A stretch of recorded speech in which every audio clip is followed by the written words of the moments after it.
السلام علیکم ورحمۃ اللہ وبرکاتہ۔ بسم اللہ الرحمن الرحیم۔ بڑے انویسٹر کے سارے شیئرز گر گئے اور وہ سڑک پر آ گیا۔ وہ ایک ڈھابے پر چائے پینے بیٹھا اور رو رہا تھا۔ کم عمر چائے والے نے اس کے ہاتھ سے اخبار لیا اور ایک کمپنی کے نام پر انگلی رکھ کر کہا، سارا پیسہ یہاں لگا دو۔ انویسٹر ہنسا کہ یہ جاہل کیا کہہ رہا ہے، مگر ڈوبتے کو تنکے کا سہارا۔ اس نے اپنا بچا کچا پیسہ وہیں لگا دیا۔ ایک ہفتے میں وہ رقم 10 گنا ہو گئی۔ انویسٹر جب شکریہ ادا کرنے گیا تو لوگوں نے بتایا کہ یہ چائے والا کوئی عظم لڑکا نہیں، بلکہ اس ملک کا سب سے بڑا، شہر کے سب سے مہنگے اور جدید تجارتی مرکز کے وسط میں کھڑی 50 منزلہ عمارت دی ٹاور کی سب سے اوپر والی منزل پر اکبر صدیقی کا دفتر کسی دیومالائی محل سے کم نہ تھا، جہاں قدم رکھتے ہی انسان کو اپنی ہی اہمیت کا احساس ختم محسوس ہوتا تھا، کیونکہ فرش پر بچھے ایرانی قالینوں کی ملائمت اور دیواروں پر لگی کروڑوں روپے کی پینٹنگز چیخ چیخ کر اکبر کی دولت کی داستان سنا رہی تھی۔ اکبر صدیقی جو اس وقت اپنی 45 سالہ زندگی کے عروج پر تھا اور جسے کاروباری دنیا میں دی شارک کے نام سے جانا جاتا تھا، اپنی وسیع و عریض میز کے پیچھے اطالوی چمڑے کی مخصوص کرسی پر بیٹھا شہر کو اپنی شیشے کی دیوار کے پار ایسے دیکھ رہا تھا جیسے کوئی بادشاہ اپنی رعایا کو حقارت سے دیکھتا ہے۔ اس کے ہاتھ میں کیوبا کا نایاب سگار سلگ رہا تھا، جس کا نیلا دھواں کمرے کے درجہ حرارت کو کنٹرول کرنے والے جدید ترین سسٹم کی ہوا میں تحلیل ہو رہا تھا۔ اکبر کے چہرے پر ایک عجیب سا اطمینان اور تکبر تھا، جو اکثر ان لوگوں کے چہرے پر ہوتا ہے جنہوں نے اپنی زندگی میں کبھی شکست کا ذائقہ نہ چکھا ہو۔ اس کی کلائی پر بندھی ہیرے جڑی گھڑی کی سوئیاں اس کے وقت کی حکمرانی کا اعلان کر رہی تھی، اور سامنے لگی بڑی اسکرین پر سٹاک مارکیٹ کے اعداد و شمار سبز رنگ میں رقص کر رہے تھے، جو اس کی دولت میں ہر گزرتے سیکنڈ کے ساتھ مزید اضافہ کر رہے تھے۔ اس وقت اکبر سوچ رہا تھا کہ اس دنیا میں ایسی کوئی چیز نہیں جسے وہ خرید نہ سکے، اور ایسا کوئی انسان نہیں جسے وہ جھکا نہ سکے، مگر اسے خبر نہیں تھی کہ قدرت اس کے غرور کا تماشا بنانے کے لیے بساط بچھا چکی ہے، اور اس کی سلطنت کا سورج جو اس وقت پوری آب و تاب سے چمک رہا ہے، وہ محض چند لمحوں بعد ہمیشہ کے لیے غروب ہونے والا ہے۔ کمرے میں مکمل خاموشی تھی، جسے صرف وال کلک کی ٹک ٹک توڑ رہی تھی کہ اچانک دفتر کا بھاری دروازہ ایک ایسے زوردار دھماکے سے کھلا جیسے کسی نے اسے ٹکر ماری ہو۔ اکبر کی پیشانی پر بل پڑ گئے، کیونکہ اس کے دفتر میں بغیر اجازت داخل ہونے کی جرت تو وزیروں اور مشیروں کو بھی نہیں تھی۔ اس نے غصے سے سر اٹھایا تو دیکھا کہ اس کا چیف فنانشل آفیسر انور، جو ہمیشہ سوٹ بوٹ میں ملبوس اور پرسکون رہتا تھا، اس وقت بدحواس حالت میں کھڑا تھا۔ اس کی ٹائی ڈھیلی ہو چکی تھی، کوٹ کا بٹن ٹوٹا ہوا تھا، اور پیشانی پر پسینے کے قطرے بارش کی طرح بہہ رہے تھے۔ اس کے ہاتھ میں موجود ٹیبلٹ لرز رہا تھا اور چہرے کا رنگ ایسا زرد تھا جیسے اس نے موت کو اپنے سامنے دیکھ لیا ہو۔ اکبر نے سگار کو ایش ٹرے میں مسلتے ہوئے گرجدار آواز میں پوچھا، یہ کیا بدتمیزی ہے انور؟ تم جانتے ہو کہ مجھے ڈسٹربنس پسند نہیں۔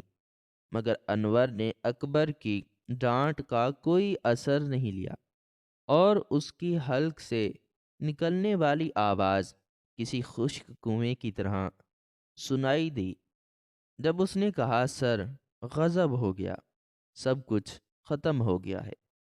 اکبر کو لگا شاید انور کا دماغ چل گیا ہے۔ اس نے طنزیہ مسکراہٹ کے ساتھ کہا، کیا ختم ہو گیا؟ میرا کافی کا کپ یا تمہاری عقل؟ لیکن انور نے کانپتے ہوئے ہاتھوں سے ٹیبلٹ اکبر کے سامنے میز پر رکھ دیا اور ہکلاتے ہوئے بولا، سر، انٹرنیشنل مارکیٹ میں ہماری تینوں بڑی کمپنیوں الفا ٹیک، گلوبل انرجی اور صدیقی موٹرز پر منی لانڈرنگ اور جعلی آڈٹ کا الزام ثابت ہو گیا ہے۔ عالمی بینکوں نے ہمارے اثاثے منجمد کر دیے ہیں اور سٹاک مارکیٹ میں ہمارے شیئرز کی قیمت مٹی کے برابر بھی نہیں رہی۔ اکبر کے کانوں میں جیسے سائرن بجنے لگے۔ اس نے جھپٹ کر ٹیبلٹ اٹھایا اور سکرین پر نظر ڈالی تو اس کے پیروں تلے سے قالین سرک گیا۔ اسکرین جو کچھ دیر پہلے تک ہری تھی اب پوری کی پوری خونی سرخ رنگ میں نہا چکی تھی۔ گراف کی لکیریں کسی آبشار کی طرح سیدھی نیچے گر رہی تھیں۔ ہر سیکنڈ میں کروڑوں کا نقصان ہو رہا تھا۔ یہ صرف نقصان نہیں تھا بلکہ تباہی تھی۔ اکبر نے چیخ کر کہا، یہ بکواس ہے۔ بروکرز کو فون ملاؤ، مارکیٹ کو سٹیبلائز کرو، اپنا ایمرجنسی فنڈ استعمال کرو۔ انور نے مایوسی سے سر جھکا لیا اور کہا، سر، فونز ڈیڈ ہیں، بروکرز ہمارے فون نہیں اٹھا رہے، اور ایمرجنسی فنڈز جن اکاؤنٹس میں تھے وہ سب سیل ہو چکے ہیں۔ ایف آئی اے اور نیب کی ٹیمیں نیچے لابی میں پہنچ چکی ہیں، وہ کسی بھی وقت اوپر آتی ہوں گی۔ اکبر کو لگا جیسے کمرے کی چھت اس کے سر پر گر پڑی ہے۔ اس کا دل زور زور سے دھڑکنے لگا، سانس رکنے لگی۔ وہ اپنی کرسی سے اٹھنے کی کوشش میں لڑکھڑا گیا۔ وہی شہر جو اسے اپنے قدموں میں بچھا نظر آتا تھا اب اسے نگلنے کے لیے منہ کھولے کھڑا تھا۔ اگلے 2 گھنٹے اکبر کی زندگی کے بدترین گھنٹے تھے۔ وہ دفتر جہاں اس کا حکم چلتا تھا، وہاں اب سرکاری آفیسر ان فائلوں کو قبضے میں لے رہے تھے۔ اس کے ذاتی لیپ ٹاپ، فون اور گاڑی کی چابیاں چھین لی گئیں۔ اکبر جو ہمیشہ اپنی ساکھ کا دیوانہ تھا اب اپنی ہی عمارت سے چھپ کر نکلنے کی کوشش کر رہا تھا تاکہ میڈیا کے کیمروں سے بچ سکے، لیکن تباہی کی خبر جنگل کی آگ کی طرح پھیل چکی تھی۔ جب وہ عقبی راستے سے باہر نکلا تو اس کی جیب خالی تھی۔ اس کا پرس، کریڈٹ کارڈز، سب کچھ اندر رہ گیا تھا یا ضبط ہو چکا تھا۔ صرف اس کے بائیں ہاتھ کی کلائی پر وہ نایاب سوئس گھڑی موجود تھی جسے شاید افسران نے نظر انداز کر دیا تھا۔ اکبر سڑک پر آ گیا۔ جون کی شدید گرمی اور دوپہر کا سورج اس کے وجود کو جھلسا رہا تھا۔ وہ شخص جس نے کبھی پیدل سڑک پار نہیں کی تھی آج دھول اور دھوئیں کے درمیان فٹ پاتھ پر دھکے کھا رہا تھا۔ لوگ اپنے کاموں میں مگن تھے۔ گاڑیوں کا شور، رکشوں کی پیں پیں اور ہجوم کا دھکا اسے اجنبی لگ رہا تھا۔ وہ چلتا رہا، اسے سمجھ نہیں آ رہا تھا کہ وہ کہاں جائے۔ گھر، وہاں پولیس ہوگی۔ دوست، وہ جانتے تھے کہ اب اکبر کنگال ہے، اس لیے کسی نے رابطہ نہیں کیا۔ بیوی، وہ تو پہلے ہی اس کی بے حسی سے تنگ تھی، اور اب دولت جانے کے بعد اس کا رویہ کیا ہوگا، یہ سوچ کر ہی اکبر کا دل کانپ گیا۔ بھوک اور پیاس کی شدت نے اس کے پیٹ میں مروڑ پیدا کر دیے۔ شام ہوتے ہوتے وہ شہر کے پوش علاقے سے نکل کر پرانے شہر کی تنگ اور تاریک گلیوں میں بھٹک رہا تھا، جہاں کی فضا میں کوڑے اور نالیوں کی بو رچی ہوئی تھی۔ یہ وہ علاقہ تھا جہاں اکبر نے کبھی غلطی سے بھی آنے کا نہیں سوچا تھا۔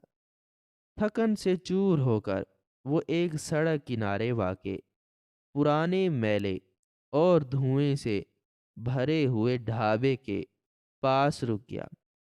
وہاں لکڑی کی ٹوٹی ہوئی بینچیں پڑی تھیں اور مزدور طبقہ بیٹھا چائے پی رہا تھا۔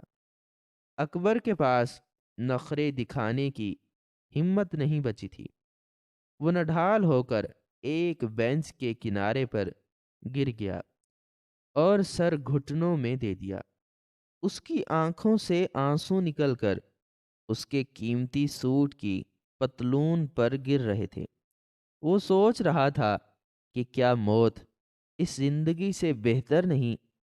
کیا وہ یہیں کسی گاڑی کے نیچے آ کر قصہ ختم کر دے؟ اسے اپنی ماضی کی کامیابیاں اب کسی گناہ کی طرح لگ رہی تھیں۔ اس کے ارد گرد بیٹھے لوگ اونچی آواز میں باتیں کر رہے تھے۔ کسی کے پاس کھانے کو کچھ نہیں تھا تو کوئی اپنی بیماری کا رو رہا تھا، مگر اکبر کا دکھ ان سب سے بڑا تھا، کیونکہ بادشاہ جب فقیر بنتا ہے تو اس کا درد پیدائشی فقیر سے کہیں زیادہ ہوتا ہے۔ اچانک اس نے محسوس کیا کہ کوئی اس کے بالکل قریب کھڑا ہے۔ اکبر نے چونک کر سر اٹھایا تو دیکھا کہ ایک دبلا پتلا سانولے رنگ کا لڑکا، جس کی عمر بمشکل 18-19 سال ہوگی، میلے کچیلے کپڑے پہنے، گلے میں ایک تیل زدہ رومال لٹکائے، ہاتھ میں شیشے کا ایک دھندلا سا گلاس لیے کھڑا تھا، جس میں سے بھاپ اٹھ رہی تھی۔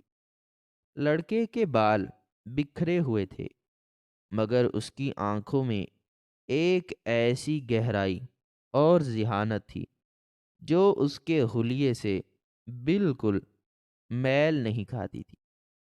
وہ لڑکا اکبر کو ایسے دیکھ رہا تھا جیسے وہ کوئی ایکس رے مشین ہو اور اکبر کے اندر چھپے طوفان کو دیکھ رہا ہو۔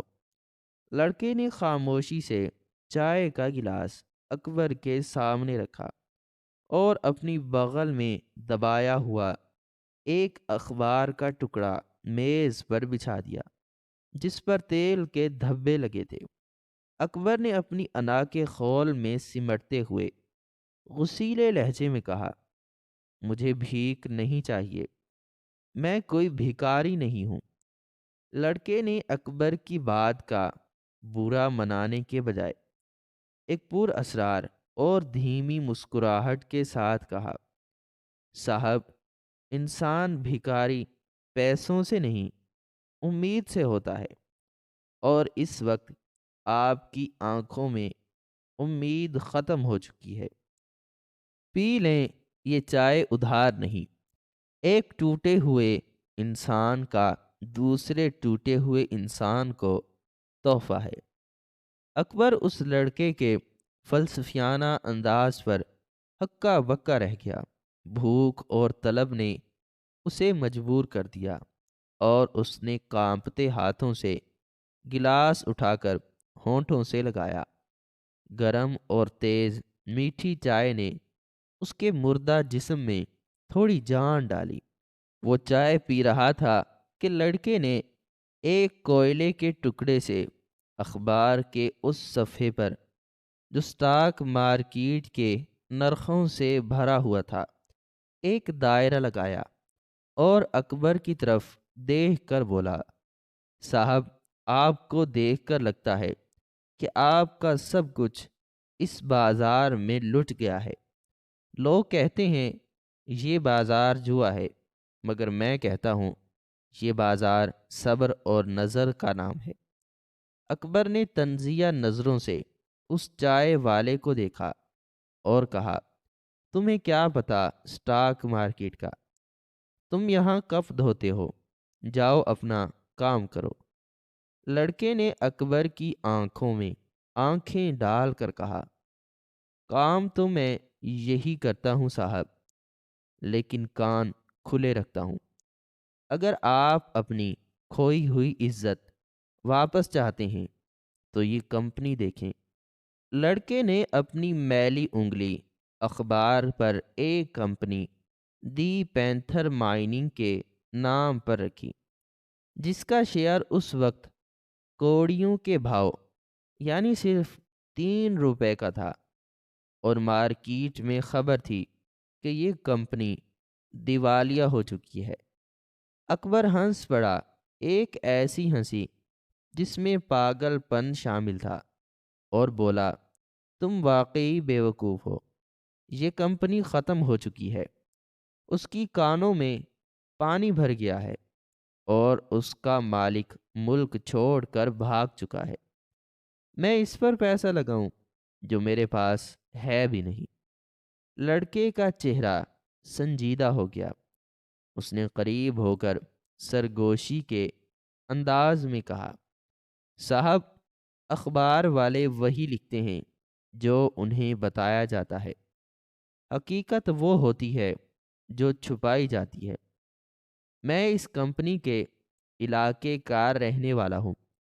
وہاں پانی نہیں بھرا، بلکہ وہاں یورینیم کے ذخائر ملے ہیں۔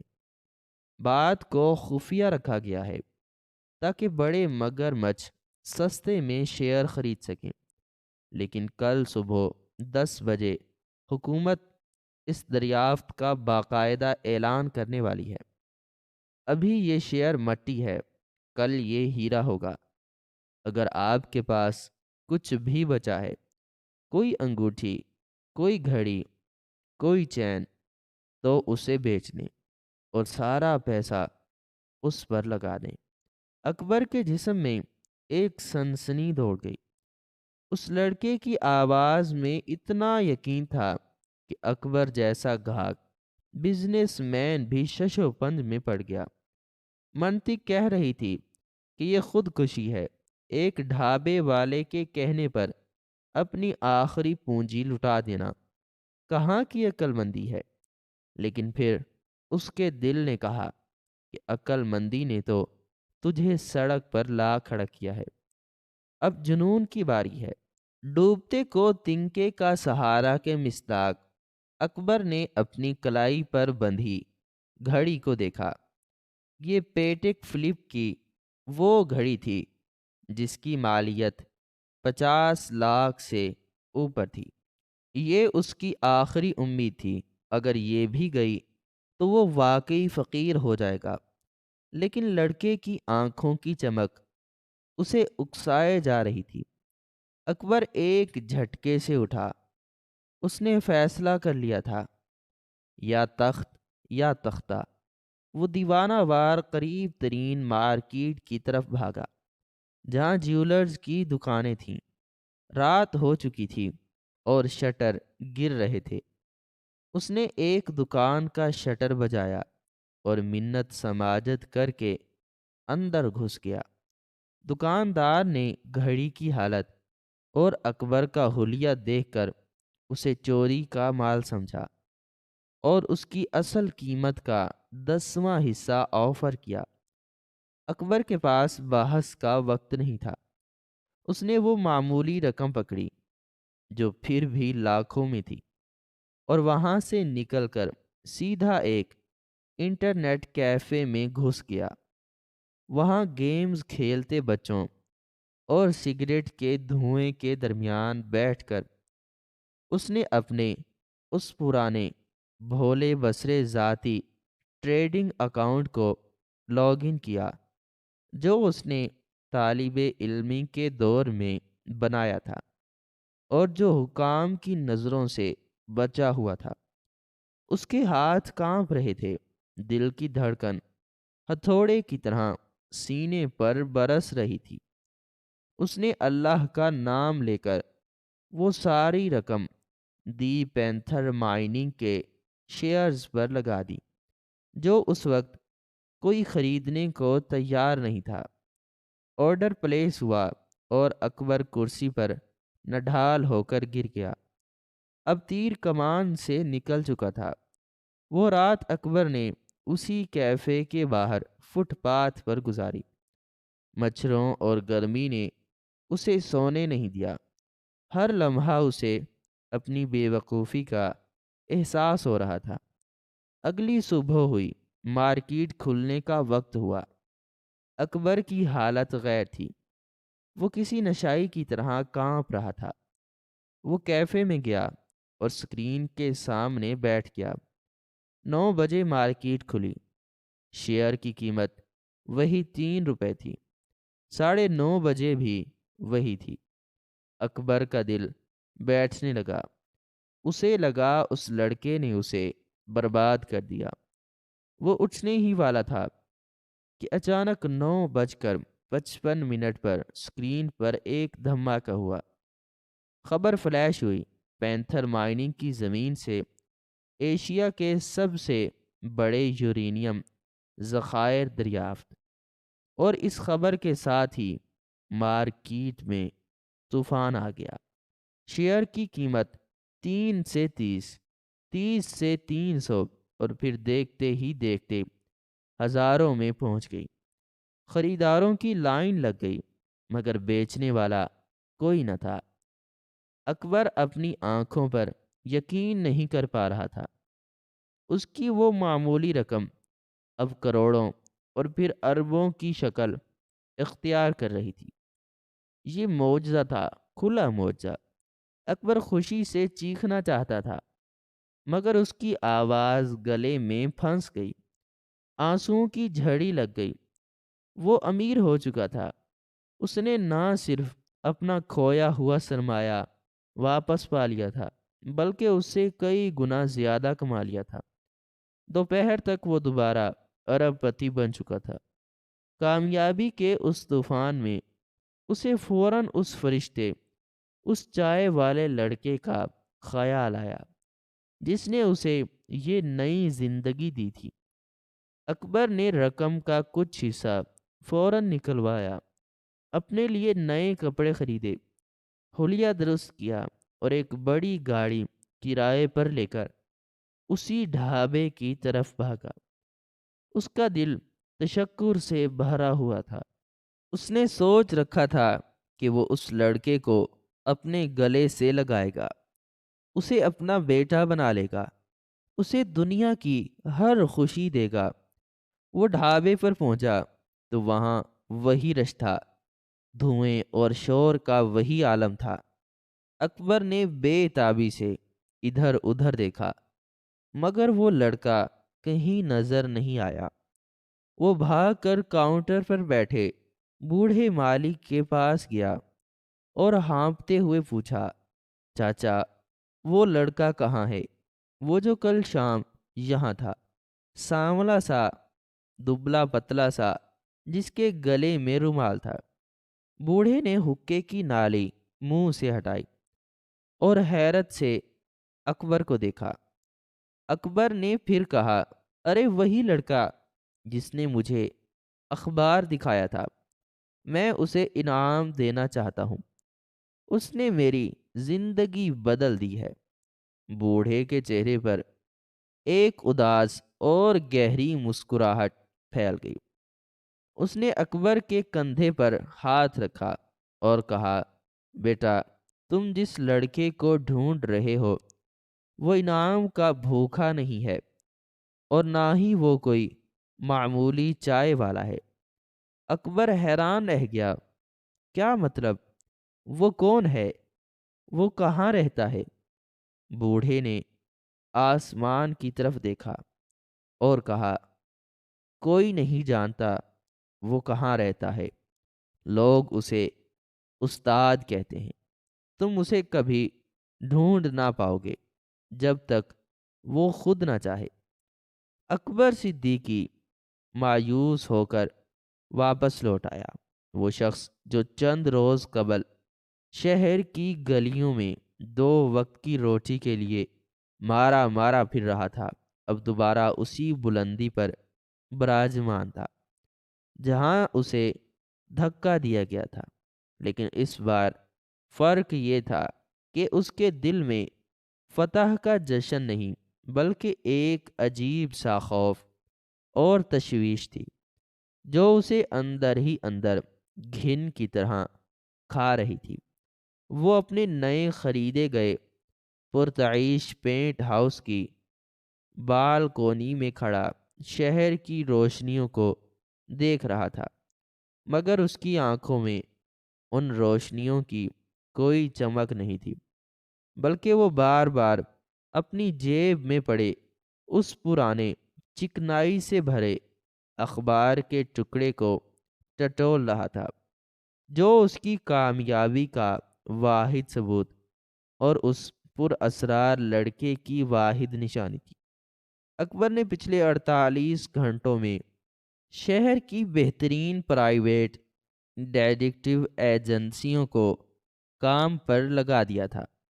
اس نے اپنے پرانے ذرائع استعمال کیے، پولیس کے خفیہ مخبروں کو بھاری رشوت دی، صرف اس لیے کہ وہ اس چائے والے کو ڈھونڈ نکالیں، مگر نتیجہ صفر تھا۔ وہ لڑکا جیسے ہوا میں تحلیل ہو گیا تھا، نہ اس کا کوئی ریکارڈ تھا، نہ کوئی تصویر، اور نہ ہی ڈھابے والے کے پاس اس کا کوئی اتا پتہ۔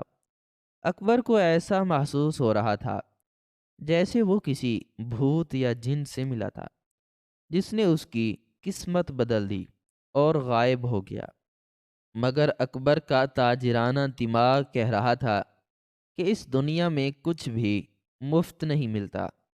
وہ لڑکا اتنی بڑی دولت اس کی جھولی میں ڈال کر کیوں چلا گیا؟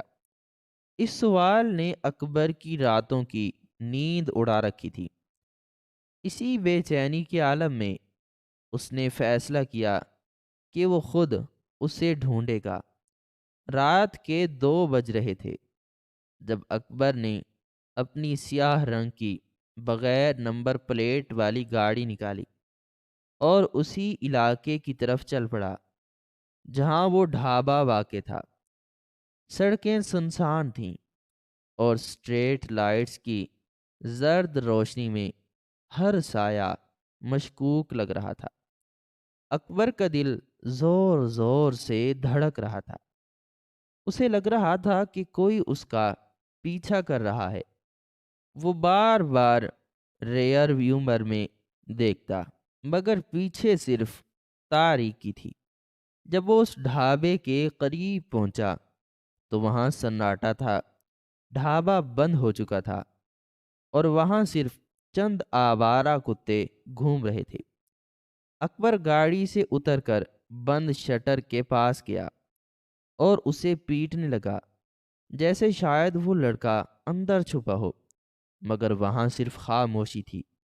مایوسی کے عالم میں وہ واپس مڑا ہی تھا کہ اچانک ایک تیز رفتار کالے رنگ کی ویگو گاڑی اندھیرے سے نمودار ہوئی اور اس کی گاڑی کے بالکل سامنے آ کر بریک لگائے۔ ٹائروں کی چنگھاڑ سے پورا علاقہ گونج اٹھا۔ اکبر ابھی سنبھل بھی نہ پایا تھا کہ دوسری طرف سے 2 مزید گاڑیاں آ گئیں اور اسے گھیرے میں لے لیا۔ گاڑیوں کے دروازے کھلے اور ان میں سے کلاشنکوف بردار نقاب پوش نکلے جنہوں نے آن کی آن میں اکبر کو گھیر لیا تھا۔ اکبر نے مزاحمت کرنے کی کوشش کی اور چیخا، تم جانتے نہیں میں کون ہوں؟ مگر ایک بھاری ہاتھ نے اس کے منہ پر کپڑا رکھا جس میں کلورو فارم کی بو رچی ہوئی تھی۔ اکبر کی آنکھوں کے سامنے اندھیرا چھانے لگا۔ اس کے دماغ میں آخری خیال یہی آیا کہ شاید یہ ڈکیتی ہے، شاید وہ میری نئی دولت لوٹنے آئے ہیں۔ مگر اسے خبر نہیں تھی کہ معاملہ دولت کا نہیں بلکہ اس سے کہیں زیادہ خطرناک ہے۔ جب اکبر کی آنکھ کھلی تو وہ ایک ٹھنڈے، نم زدہ اور تاریک کمرے میں تھا۔ اس کے ہاتھ اور پیر ایک لوہے کی کرسی کے ساتھ بندھے ہوئے تھے اور سر پر ایک تیز روشنی والا بلب جل رہا تھا جو سیدھا اس کی آنکھوں میں چبھ رہا تھا۔ کمرے میں سڑان اور خون کی پرانی بو تھی جو اکبر کے معدے میں مروڑ پیدا کر رہی تھی۔ اس کا سوٹ پھٹ چکا تھا اور سر میں شدید درد تھا۔ اس نے ادھر ادھر دیکھا مگر سوائے اندھیرے کے کچھ نظر نہ آیا۔ تبھی ایک بھاری دروازہ کھلنے کی آواز آئی اور جوتوں کی ٹک ٹک گونجی۔ اندھیرے سے ایک شخص برآمد ہوا جس نے مہنگا 3 پیس سوٹ پہن رکھا تھا، مگر اس کا چہرہ بے حس اور آنکھیں کسی شارک مچھلی کی طرح سرد تھیں۔ اس کے پیچھے 2 نقاب پوش کھڑے تھے۔ اس اجنبی شخص نے اکبر کے سامنے ایک کرسی کھینچی اور بڑے اطمینان سے بیٹھ گیا۔ اس نے اکبر کو ایسے دیکھا جیسے کوئی کسائی کو دیکھتا ہے۔ اکبر نے ہمت جمع کر کے پوچھا، تم کون ہو؟ تمہیں کتنا پیسہ چاہیے؟ میرے بینک اکاؤنٹ لے لو مگر مجھے جانے دو۔ وہ شخص مسکرایا نہیں بلکہ اس کے چہرے پر ایک عجیب سی کراہت ابھری۔ اس نے جیب سے سگار نکالا، اسے سلگایا اور دھواں اکبر کے منہ پر پھینکتے ہوئے دھیمی مگر خطرناک آواز میں بولا، مسٹر اکبر صدیقی، تم واقعی اتنے معصوم ہو یا بننے کی کوشش کر رہے ہو؟ ہمیں تمہارا پیسہ نہیں چاہیے، وہ تو ویسے بھی ہمارا ہی تھا جسے تم نے چرایا ہے۔ اکبر حیرت سے چلایا، چرایا؟ میں نے ایک پائی نہیں چرائی، میں نے مارکیٹ میں لیگل انویسٹمنٹ کی ہے۔ وہ شخص اچانک آگے جھکا اور اکبر کے گھٹنے پر زور سے ہاتھ مارتے ہوئے چیخا، جھوٹ بولنا بند کرو۔ اس مردہ کمپنی پینتھر مائننگ کا راز صرف 3 لوگوں کو پتا تھا، ایک میں، دوسرا وزیر معدنیات اور تیسرا وہ شخص جو مر چکا ہے۔ تم چوتھے کیسے ہو گئے؟ تمہیں کس نے بتایا کہ وہاں یورینیم نکلا ہے؟ اکبر کا حلق خشک ہو گیا۔ اسے فوراً اس چائے والے لڑکے کا خیال آیا۔ کیا وہ لڑکا ان خطرناک لوگوں کا دشمن تھا؟ اکبر نے لڑکھڑاتی زبان میں کہا، مجھے کسی نے نہیں بتایا، میں نے بس تکا لگایا تھا، جوا کھیلا تھا۔ اس شخص نے اشارہ کیا اور پیچھے کھڑے ایک گارڈ نے آگے بڑھ کر اکبر کے جبڑے پر زوردار مکہ مارا۔ اکبر کے منہ سے خون کا فوارہ چھوٹا اور وہ کرسی سمیت پیچھے گرتے گرتے بچا۔ درد کی شدت سے اس کی چیخ نکل گئی۔ وہ اجنبی شخص اٹھا اور اکبر کے بال نوچ کر اس کا سر اوپر کیا اور بولا، اکبر، میرے پاس وقت کم ہے، ہم پچھلے 5 سالوں سے اس سائے کو ڈھونڈ رہے ہیں جس نے ہماری ناک میں دم کر رکھا ہے۔ وہ لڑکا جسے تم تکا کہہ رہے ہو، وہ کوئی معمولی انسان نہیں ہے، وہ ایک وائرس ہے، ایک ایسا دماغ ہے جس نے ہماری پوری بلیک اکانومی کو ہیک کر رکھا ہے۔ اکبر درد سے کراہتے ہوئے بولا، مجھے نہیں پتا تم کس کی بات کر رہے ہو، وہ تو ایک معمولی چائے والا تھا۔ یہ سنتے ہی وہ شخص چھٹک گیا، اس کی آنکھوں میں ایک چمک آئی۔ اس نے اکبر کو چھوڑا اور حیرت سے بولا، چائے والا؟ تو اس بار اس نے یہ روپ دھارا ہے۔ وہ شخص کمرے میں ٹہلنے لگا اور بڑبڑایا، ہم اسے یونیورسٹیوں میں ڈھونڈ رہے تھے، ہم اسے بینکوں میں تلاش کر رہے تھے، اور وہ سڑکوں پر چائے بیچ رہا تھا۔ کمال ہے۔ پھر وہ پلٹا اور اکبر کی آنکھوں میں آنکھیں ڈال کر بولا، غور سے سنو اکبر، وہ لڑکا جسے تم اپنا مسیحا سمجھ رہے ہو، اس نے تمہاری مدد نہیں کی، اس نے تمہیں استعمال کیا ہے، تمہیں قربانی کا بکرا بنایا ہے۔ اکبر کو سمجھ نہیں آ رہی تھی۔ اس نے پوچھا، کیا مطلب؟ اجنبی شخص نے دیوار پر لگے ایک پروجیکٹر کو آن کیا۔ سامنے اسکرین پر ایک تصویر ابھری۔ یہ 20 سال پرانی تصویر تھی، جس میں ایک فیملی نظر آ رہی تھی، ایک باپ، ماں اور ایک چھوٹا سا بچہ جو بہت ذہین لگ رہا تھا۔ اجنبی نے کہا، اس بچے کا نام سالار ہے، اس کے باپ کو ہم نے 20 سال پہلے مار دیا تھا، کیونکہ اس نے ہمارے کارٹل کے خلاف گواہی دینے کی کوشش کی تھی۔ یہ بچہ اس وقت 6 سال کا تھا، اور اس نے اپنی آنکھوں سے اپنے ماں باپ کو مرتے دیکھا تھا۔ ہمیں لگا یہ بچہ یتیم خانے میں رل جائے گا، مگر یہ غائب ہو گیا، اور پھر 10 سال بعد سٹاک مارکیٹ میں عجیب و غریب واقعات ہونے لگے۔ ہماری کمپنیاں اچانک ڈوبنے لگیں، ہمارے خفیہ اکاؤنٹ سے پیسہ غائب ہو کر خیراتی اداروں میں جانے لگا۔ ہمیں پتہ چلا کہ یہ کام گوسٹ انویسٹر کا ہے۔ اکبر دم سادھے یہ سب سن رہا تھا، اس کے رونگٹے کھڑے ہو گئے تھے۔ وہ لڑکا جس نے اسے چائے پلائی تھی، وہ اتنا خوفناک ماضی رکھتا تھا۔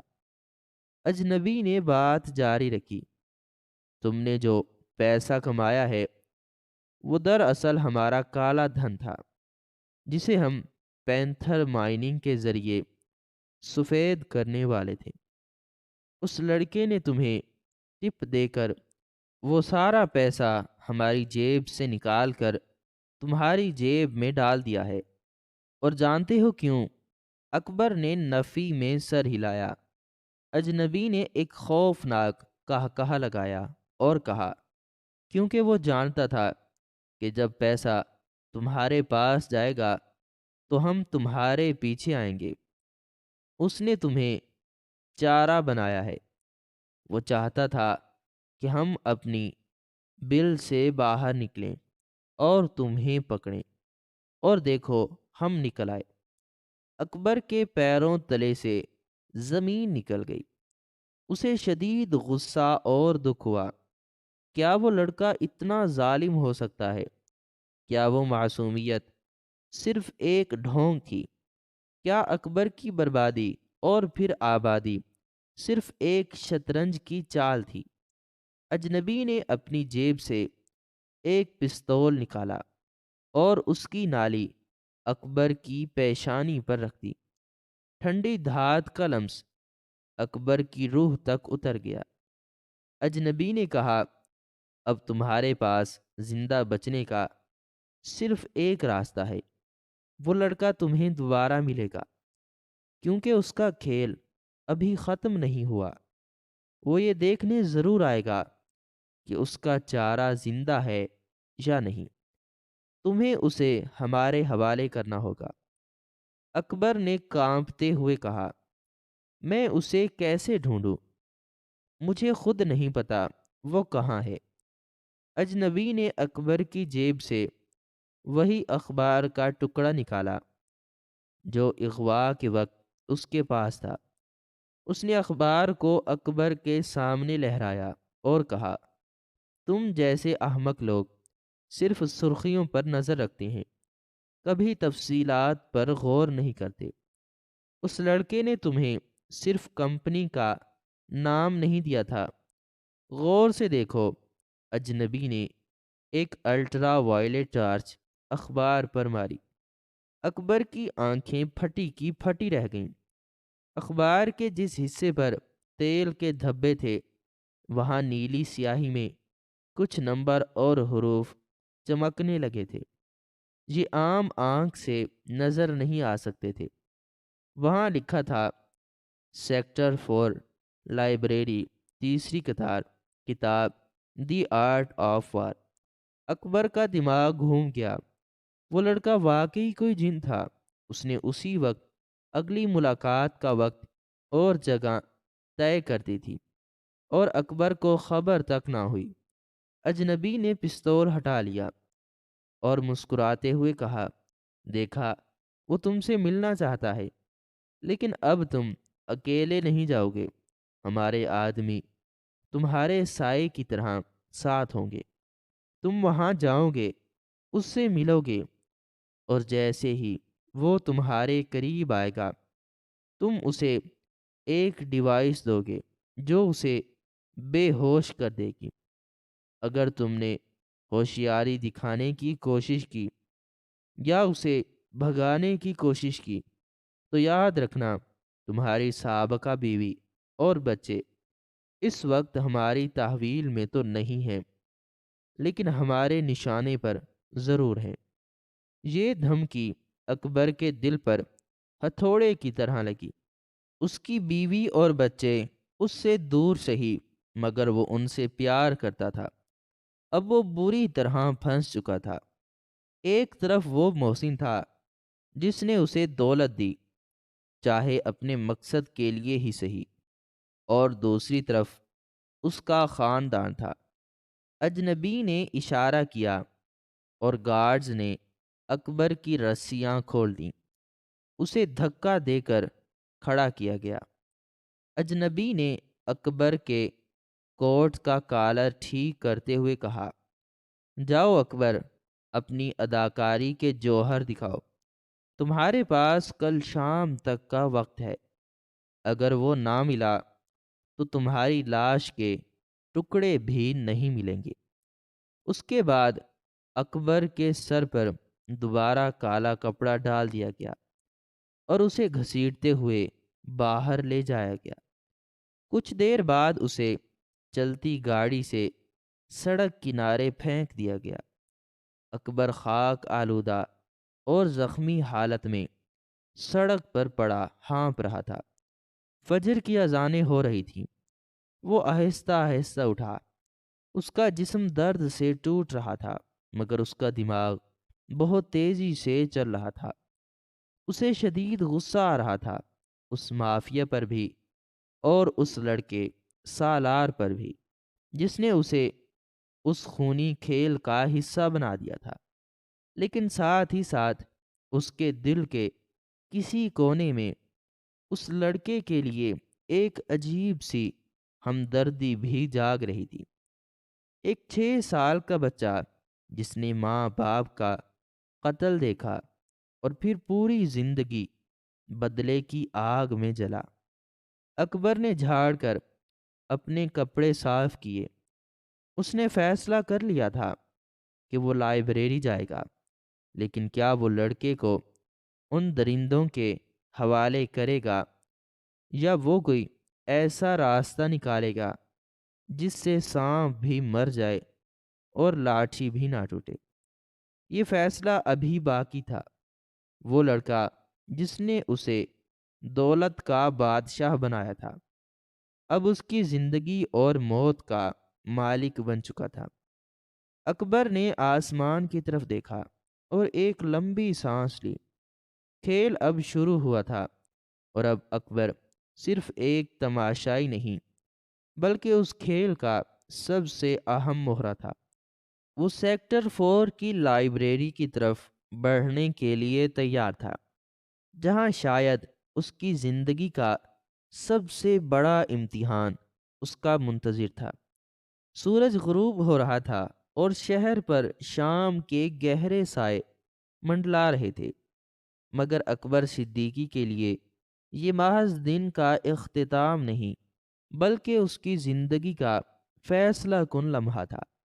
وہ اپنی گاڑی میں سیکٹر 4 کی قدیم اور وسیع پبلک لائبریری کی طرف رواں دواں تھا، اور ہر گزرتے لمحے کے ساتھ اس کے دل کی دھڑکنیں اس کی پسلیوں سے ٹکرا رہی تھیں۔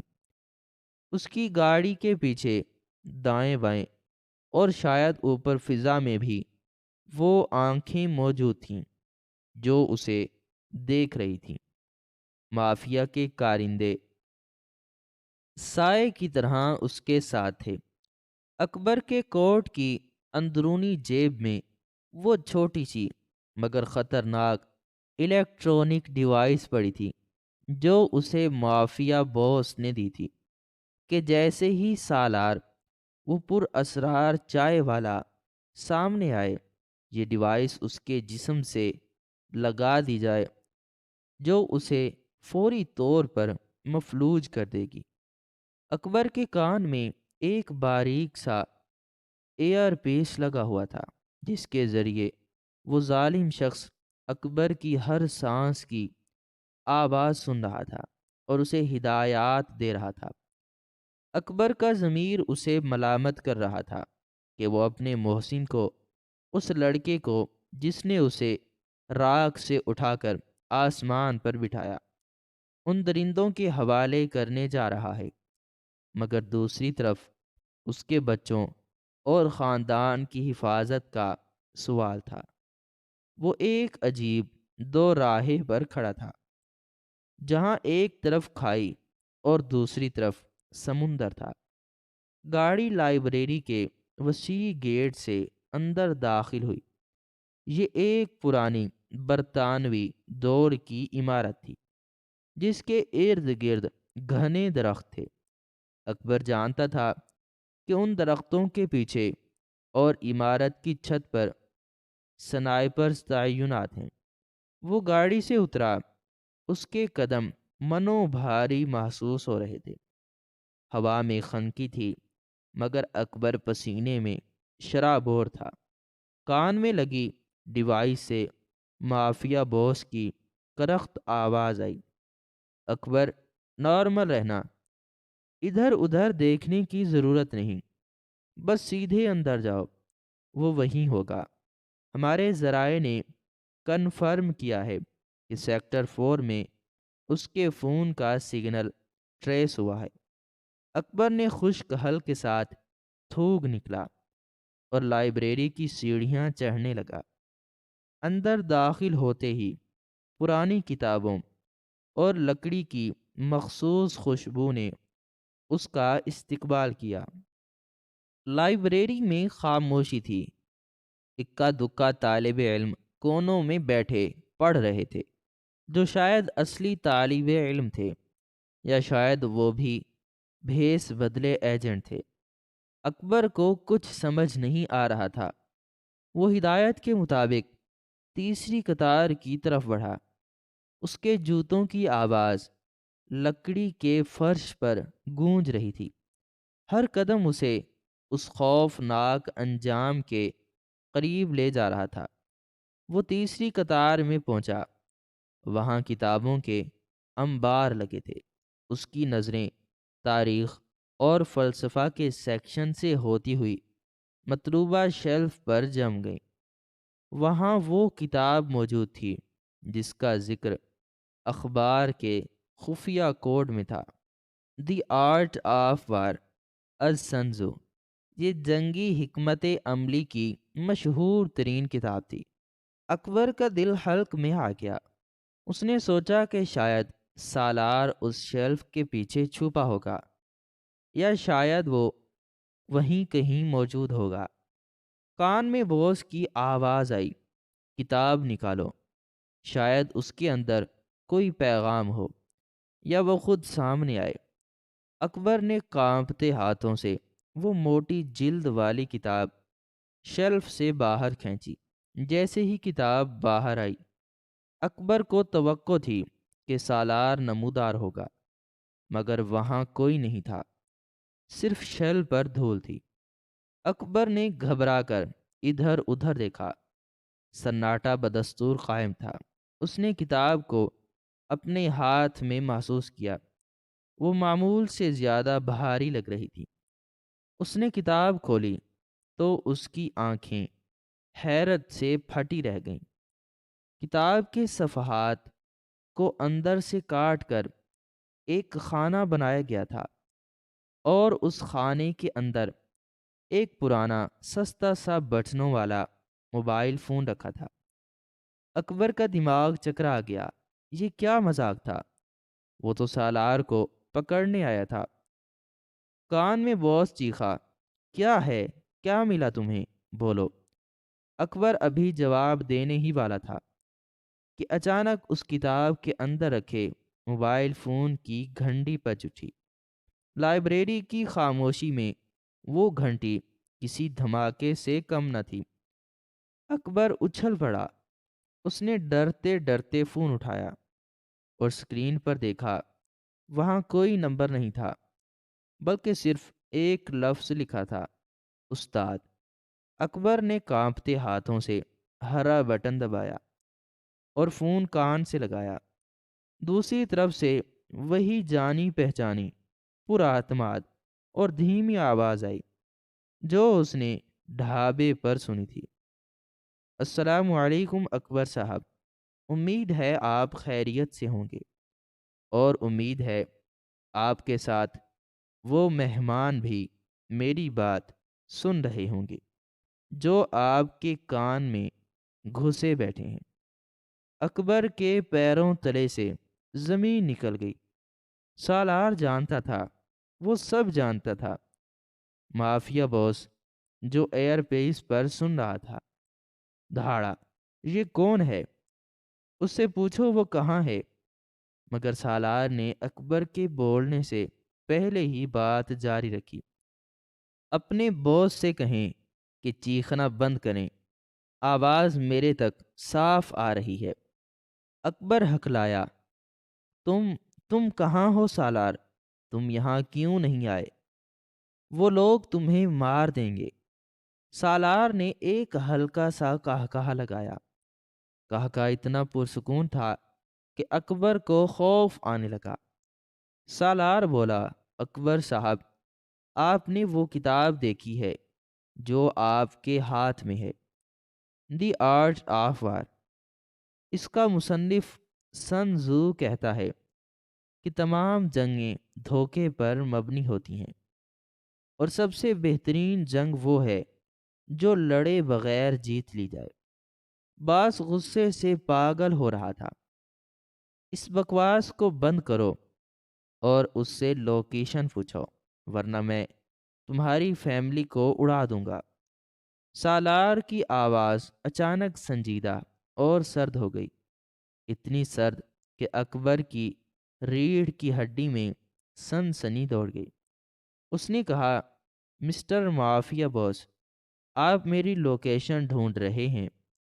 آپ نے اخبار کے اس کوڈ کو ڈی کوڈ کرنے میں بہت جلدی کی۔ آپ کو لگا کہ آپ بہت ہوشیار ہیں، کہ آپ نے میرا پیغام پڑھ لیا۔ حقیقت یہ ہے کہ وہ کوڈ میں نے آپ کے لیے ہی چھوڑا تھا۔ وہ ایک دعوت نامہ تھا۔ میں چاہتا تھا کہ آپ اپنی پوری فورس، اپنے بہترین شوٹرز، اپنے سارے وسائل لے کر اس لائبریری میں آ جائیں، تاکہ آپ کا اپنا گھر، آپ کا وہ قلعہ جسے آپ ہیڈ کوارٹر کہتے ہیں، وہ خالی ہو جائے۔ باس کی آواز اچانک رک گئی۔ ایک لمحے کے لیے سناٹا چھا گیا۔ سالار نے بات جاری رکھی، اس وقت جب آپ کے سارے کتے اس لائبریری کے باہر ہڈی کا انتظار کر رہے ہیں، میں یہاں لائبریری میں نہیں ہوں۔ میں تو اس وقت آپ کے مین سرور روم میں بیٹھا ہوں اور کافی پی رہا ہوں۔ جی ہاں، وہی بلڈنگ جس کی سیکیورٹی آپ نے میری تلاش میں کم کر دی تھی۔ اکبر کے کان میں باس کی خوفناک چیخ سنائی دی، نہیں، یہ نہیں ہو سکتا، گارڈز چیک کرو۔ ادھر فون پر سالار کی آواز میں فتح کی گونج تھی۔ بہت دیر ہو چکی ہے جناب، میں پچھلے 15 منٹ سے آپ کے سسٹم میں ہوں۔ آپ کے وہ تمام خفیہ آف شور اکاؤنٹس جن میں آپ نے غریبوں کا خون نچوڑ کر اربوں ڈالر چھپائے تھے، وہ میں نے خالی کر دیے ہیں۔ اور فکر نہ کریں، میں نے وہ پیسے اپنے اکاؤنٹ میں نہیں ڈالے، بلکہ دنیا بھر کے یتیم خانوں، کینسر ہسپتالوں اور فلاحی اداروں میں تقسیم کر دیے ہیں۔ ایک کلک پر آپ کی پوری سلطنت خیرات ہو چکی ہے۔ اکبر دم بخود یہ سب سن رہا تھا۔ یہ لڑکا انسان نہیں، کوئی طوفان تھا۔ باس کی طرف سے اب گالیوں اور چیزوں کے ٹوٹنے کی آوازیں آ رہی تھیں۔ سالار نے مزید کہا، اور ہاں، صرف پیسے نہیں گئے، آپ کی تمام کالی کرتوتوں کا ڈیٹا، آپ کے قتل کے احکامات، آپ کی ڈرگ ڈیلز، سب کی کاپیاں میں نے FIA، انٹرپول اور تمام بڑے نیوز چینلز کو بھیج دی ہیں۔ اب آپ کھڑکی سے باہر جھانک کر دیکھیں، وہ نیلی اور لال بتیوں کا سمندر آپ کے استقبال کے لیے کھڑا ہے۔ اسی لمحے اکبر نے باہر سے پولیس کے سائرنوں کی آوازیں سنی، لیکن یہ آوازیں لائبریری کے باہر نہیں تھیں، بلکہ سالار کے فون کے بیک گراؤنڈ سے آ رہی تھیں، اور ساتھ ہی ساتھ لائبریری کے باہر بھی شور مچ گیا۔ اکبر سمجھ گیا کہ سالار نے بیک وقت 2 جگہوں پر حملہ کیا ہے۔ اس نے مافیا کے اڈے پر پولیس بھیجی تھی اور لائبریری میں موجود ایجنٹس کو پکڑنے کے لیے بھی فورس بھیج دی تھی۔ اکبر کے کان میں باس کی آخری آواز آئی، جو اب غرور نہیں بلکہ عبرت کا نمونہ تھی، تم تم نے ہمیں برباد کر دیا۔ اور پھر ایئر پیس خاموش ہو گیا۔ شاید پولیس وہاں پہنچ چکی تھی۔ لائبریری کے دروازے دھڑم سے کھلے اور اینٹی ٹیررسٹ اسکواڈ کے جوان اندر داخل ہوئے۔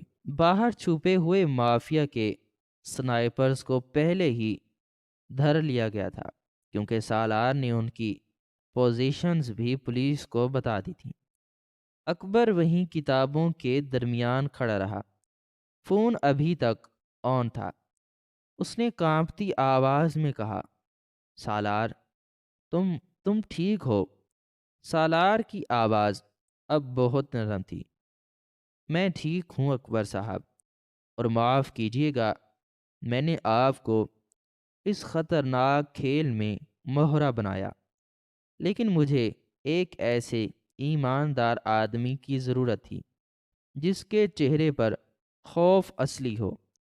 اگر آپ کو پتہ ہوتا کہ یہ ڈرامہ ہے، تو آپ کی آنکھوں میں وہ ڈر نہ آتا جو انہیں یقین دلانے کے لیے ضروری تھا۔ اکبر کی آنکھوں میں آنسو آ گئے۔ اس نے کہا، تم نے میری جان بچائی، تم نے میری فیملی بچائی، میں تمہارا احسان کیسے اتاروں گا؟ سالار ہنسا، احسان کیسا؟ آپ نے مجھ پر تب یقین کیا جب کوئی نہیں کرتا تھا، یہ اسی کا بدلہ ہے۔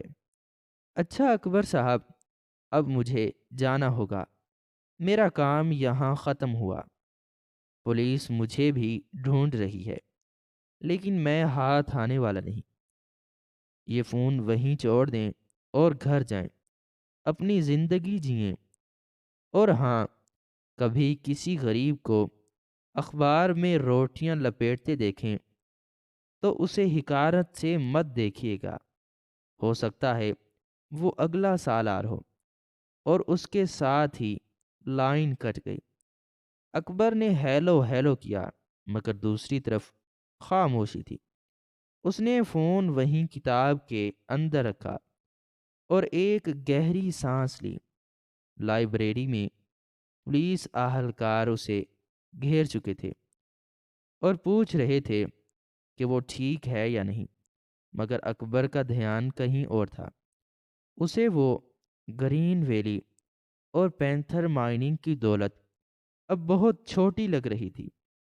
اس نے آج دولت سے بڑی چیز دیکھی تھی۔ اس نے ذہانت اور مقصد کی طاقت دیکھی تھی۔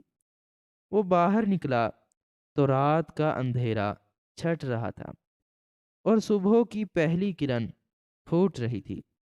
مافیا کا خاتمہ ہو چکا تھا۔ اخبارات میں بریکنگ نیوز چل رہی تھی کہ ملک کا سب سے بڑا مجرمانہ نیٹ ورک ایک گمنام ہیکر کی بدولت پکڑا گیا۔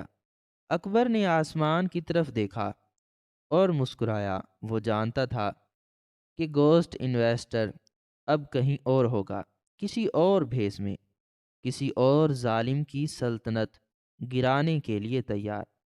اکبر اپنی گاڑی میں بیٹھا اور گھر کی طرف چل دیا۔ اب وہ صرف ایک ارب پتی بزنس مین نہیں تھا، بلکہ ایک عظیم راز کا امین تھا۔ اس نے دل ہی دل میں فیصلہ کیا کہ وہ اپنی آدھی دولت اسی مشن پر لگائے گا جو سالار نے شروع کیا تھا۔ کہانی ختم ہو چکی تھی، مگر ایک نئی لیجنڈ کا آغاز ہو چکا تھا، اور اکبر جانتا تھا کہ دنیا چاہے جو بھی کہے، اصل بادشاہ وہ نہیں جو تخت پر بیٹھتا ہے، بلکہ وہ ہے جو سڑک پر بیٹھ کر تخت الٹ دیتا ہے۔ ناظرین، ہماری آج کی یہ کہانی آپ کو کیسی لگی؟ کمنٹ باکس میں اپنی رائے کا اظہار ضرور کریں، اور مزید اس طرح کی سبق آموز کہانیاں سننے کے لیے ہمارے چینل کو سبسکرائب کریں۔ شکریہ۔